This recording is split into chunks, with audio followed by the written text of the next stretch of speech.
Welcome to Volatility 411 for Equity Armor Investments. I'm Joe Tigay, the portfolio manager of the Rational Equity Armor Fund. Let's get right into it. The market, of course, has been going through a lot of earnings so far, and the story has been the same for the most part.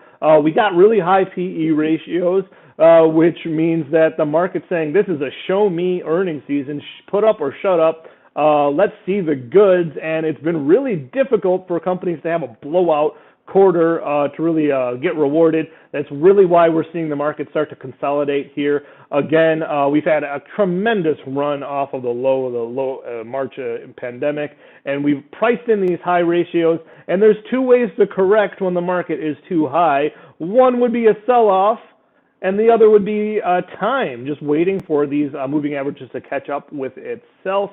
And if we go sideways for a while, that would be a different type of correction. And of course, it could be welcome correction, and that might be why we finally saw the VIX settling in below 20. So that's what's going on. Now, the other thing going on in the market, of course, we got the Fed today. We got a Biden speech tonight. On the Fed front, the Fed has been talking down their prospects for inflation and talking up their desire to actually achieve inflation. On the Biden speech tonight, again, the market's kind of expecting all this. Biden will be talking about higher tax rates, including corporate taxes and capital gain taxes. That is kind of tough for the market to get more gains heading into that headwind. Underneath the surface, I always talk about the skew that's back up again. That's up at 139, which the VIX, that's actually lower. With the cash in the low 17s, the futures a 19. So a little bit of gap there, meaning that the VIX could go higher and the future might not move as much.